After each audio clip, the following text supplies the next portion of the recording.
Hadis riwayat oleh Al-Imam Al-Bukhari rahimahullahu taala daripada Jabir bin Abdullah radhiyallahu taala anhu katanya, nahan Nabi sallallahu alaihi wasallam yauma Khaybar an luhumil humuri wa rakhasa fi luhumil khayli. Pada hari perang Khaybar, Nabi sallallahu alaihi wasallam melarang memakan daging keldai dan membenarkan memakan daging kuda. Kuda ni jelas. Ni hadis Sahih Bukhari. Boleh makanlah kuda. Cuma lah ni kita nak tawakal orang pun kuda pun nak sembelih pun tak berani. Tak banyak sembelih ekor tak ada. Ada ni 3 ekor, ni 3-4 ekor. Pasal putih pun ada. Tak banyaklah kuda ni. Sebab itulah tidak menjadi benda yang famous, yang masyhur di kalangan kita makan daging kuda. Orang pun tak jual pergi berjalan, tak ada jualannya kuda. Al-Imam Tirmizi rahimahullahu taala meriwayatkan daripada Jabir radhiyallahu taala anhu katanya, at'amana Rasulullah sallallahu alaihi wasallam luhumal khayli wa nahana 'an luhumil humur. Kami telah diberi makan daging kuda oleh Rasulullah sallallahu alaihi wasallam. Jadi pernah Nabi ni para sahabat mari, Nabi hidang daging kuda. Jadi dia masak daging kuda, Nabi hidang kepada para sahabat daging kuda. Sebab itulah ada sebagai ulama kata memang Nabi pun makan daging kuda. Sebab tidak ada cerita yang Nabi riwayat seperti dob, aku tak makan, tapi tidak haram. Dan baginda melarang kami memakan daging keldai. Baginda larang kami jangan makan keldai. Barang termasuk kategori keldai, dari sudut ini haramkan memakannya kerana wujudnya larangan memakan adalah hadis Abu Daud tadi dengan sanad yang sahih menurut syarah Imam Muslim. Kerana ia hasil daripada kacukan binatang yang halal dan yang haram. Jadi baghal ni hasil hubungan antara kuda dengan keldai, maka bahagian yang haram mengatasi bahagian yang halal.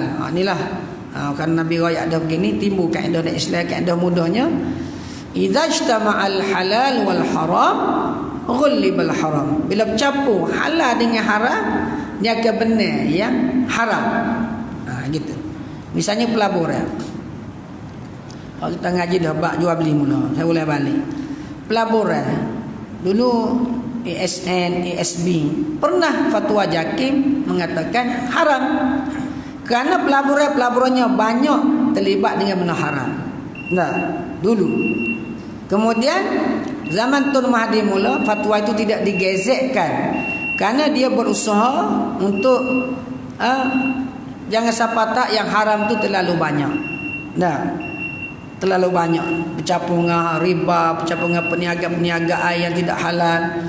Ada juga dulu-dululah ada sebahagian pelaburan yang berada pada tempat judi, perjudian.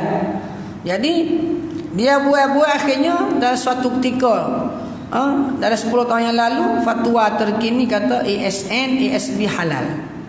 Tapi halal pun bukan halal sepenuhnya, bukan halal 100%. Sebab dia buat dia tinggal sekadar 1/3. Janganlah haram tu sampai separuh haram, separuh halal. Jadi kalau sama banyak memang haram. Dia panggil dari segi bahasa fiqh agak al-jaihah. Jaihah ni macam bencana lah. Bencana ni Nabi benar ke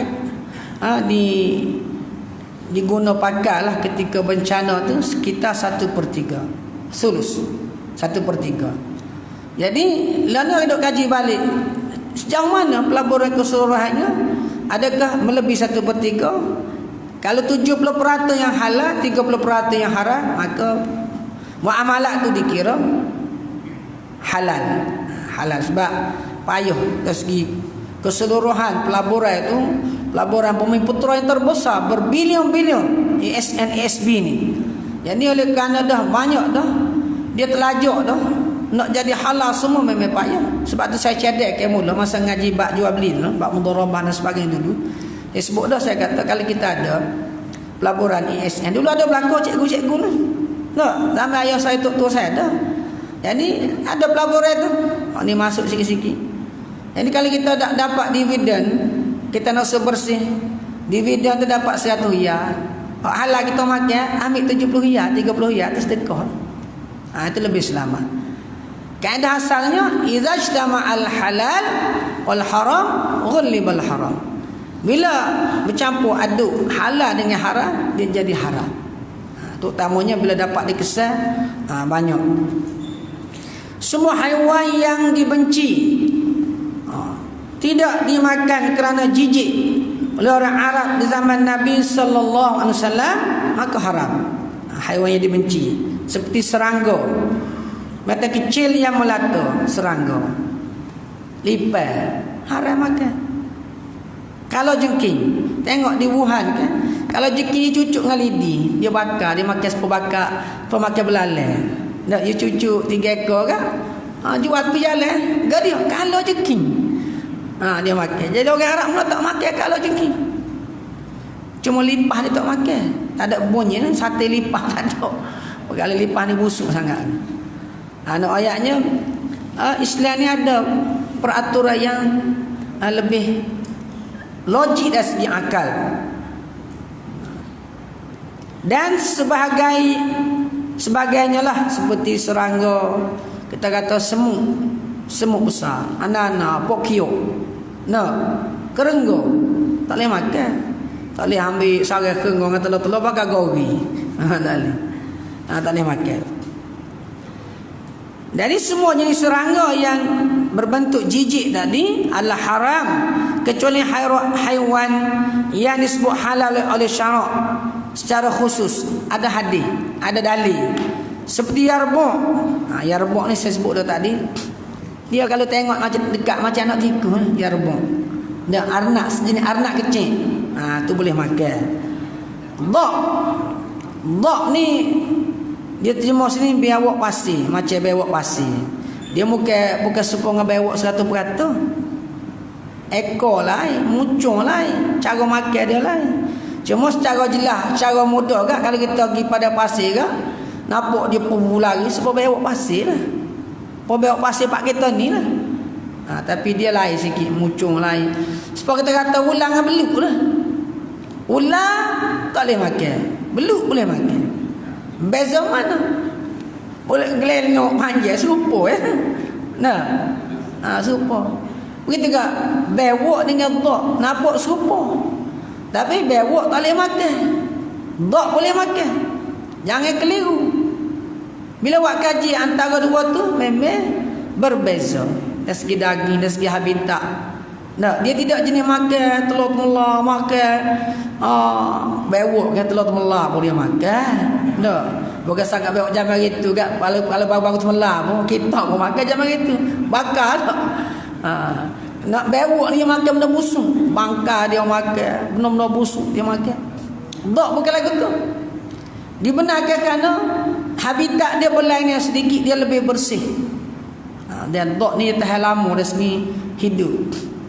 Kalau tak anak semelih sehari tak mampu lagi. Semelih putus habis dah tak mampu. Dia lama mampu. Orang kita buat kelik, dia berkata saya tak jumpa lagi. Ada saya dia kata kita buat kelik dok daripada negara Mesir tu. Boh dia kagum. Balut dengan ketah ni. Kemudian balut pula dengan ni ketah licin, ketah luksina tu, supaya scan tak nampak bewak duk dabik. Sehari baru sampai Malaysia, balik rumah hidup lagi. Dalam bilik kargo tak mampu bewak ni. Hak dia buat kelik lah. Sebab di negara Arab dia jual bewak tu jalan ni. Bukan bewak, dhak. Dia jual untuk makan. Jadi orang makan tak apa. Sebab ada dalil Nabi kata ad-dhabu lastu akuluhu wala uharrimuhu. Dhak ni aku tidak makan tapi aku tidak mengharamkan. Orang Arab dia makan. Samur, sebol atau bivu. Bivu atau samur ni dia kalau rupa kan jenis macam berai. Macam berai tapi bukan berai. Ke? Bok-bok. Jenis bok-bok sikit.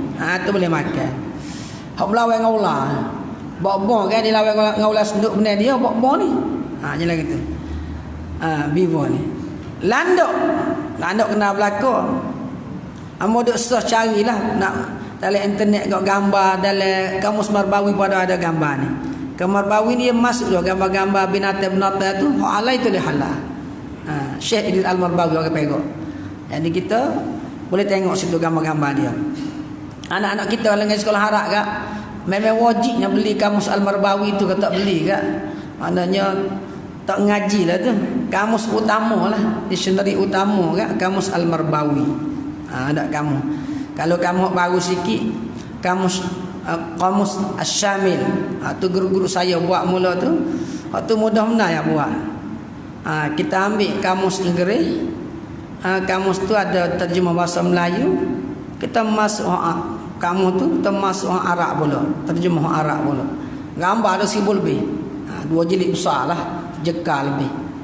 Kamu tu kamu paling masyhur dari bahasa Inggeris. Nah kita tambah saja. Lah ni budak nak bawa berat besar sangat. Dan ni buat kita buat 2 jilid.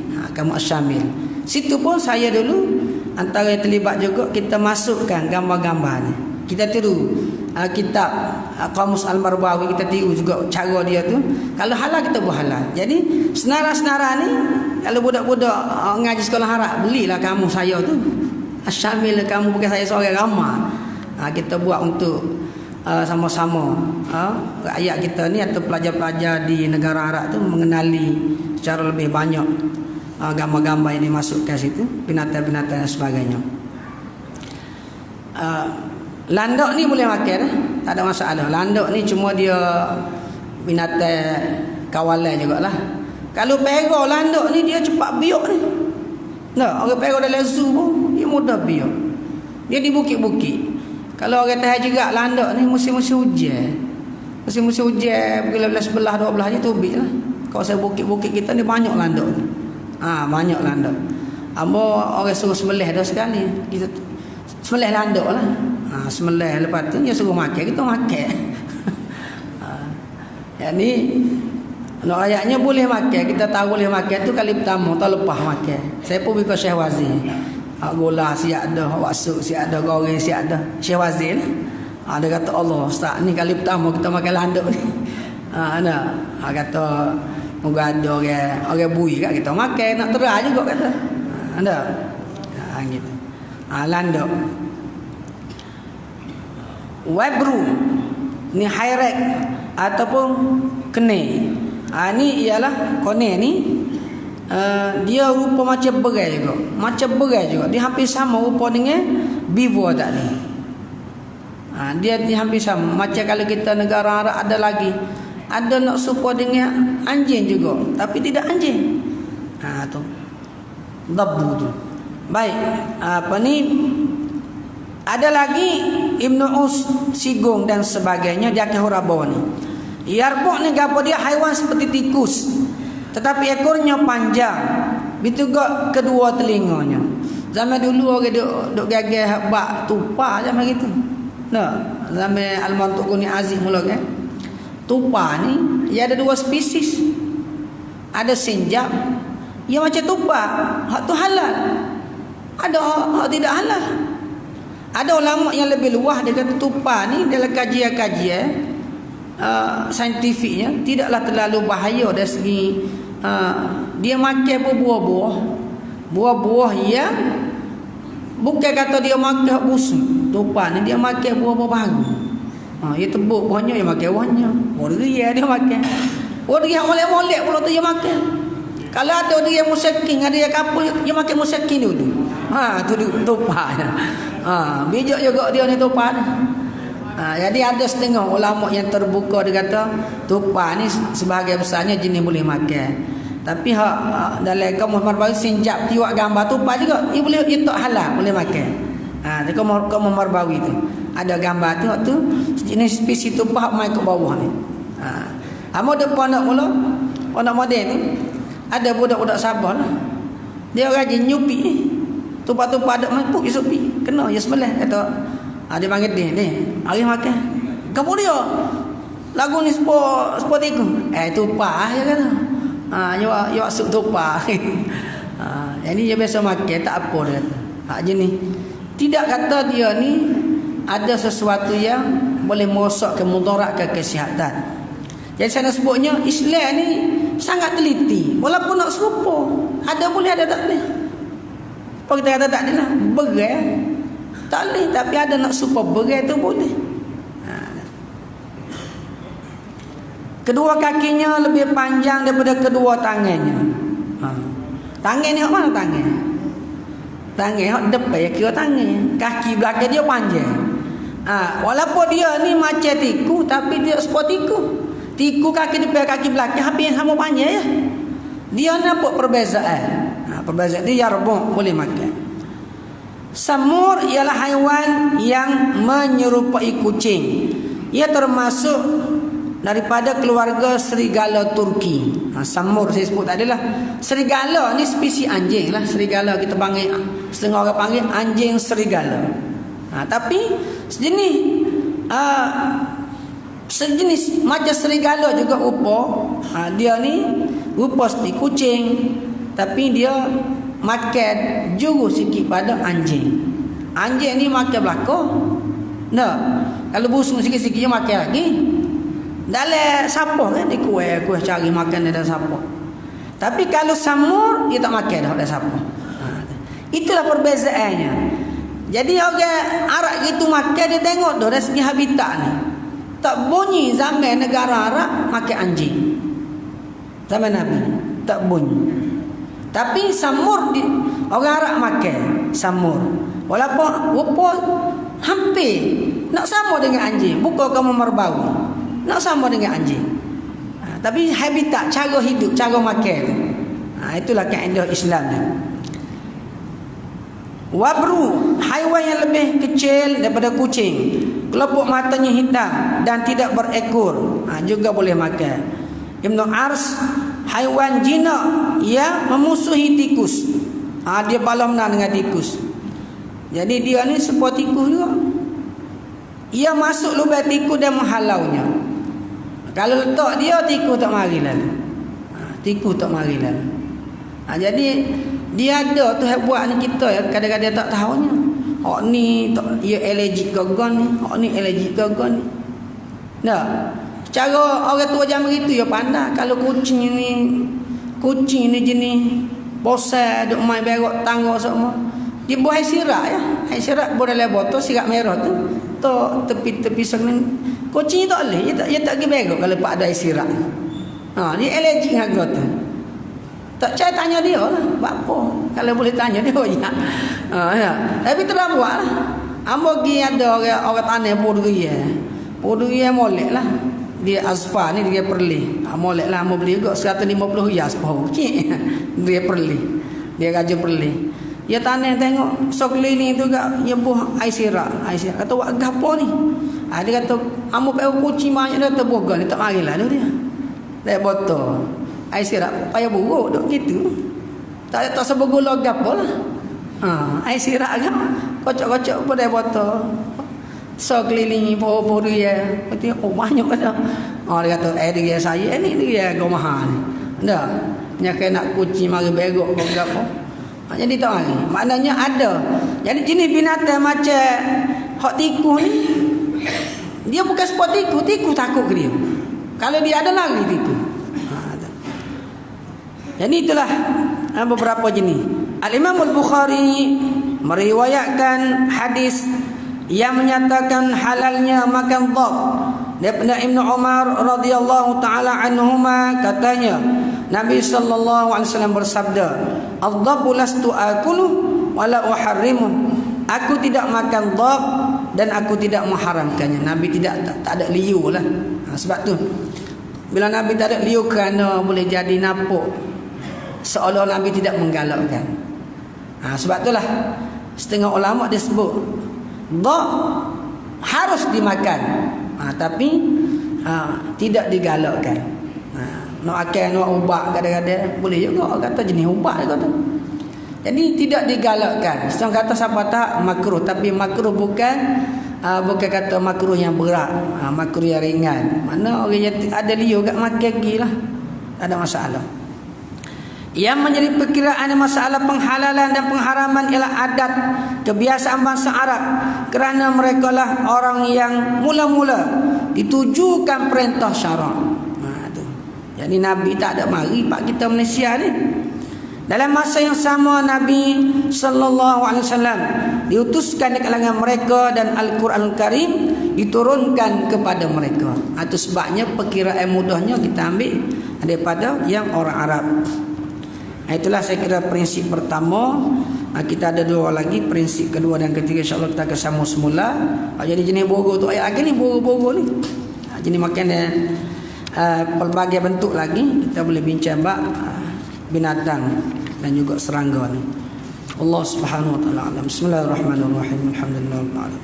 Wassalatu wassalamu ala Rasulillah wa ala alihi wasallam ajma'in. Allahumma anfa'na bima 'allamtana wa 'allimna 'ilman yanfa'una wa zidna 'ilma warzuqna fahma wa 'amalan salihan mutaqabbala. Sallallahu ala sayyidina Muhammad wa ala alihi wa sahbihi wasallam. Alhamdulillahirabbil alamin.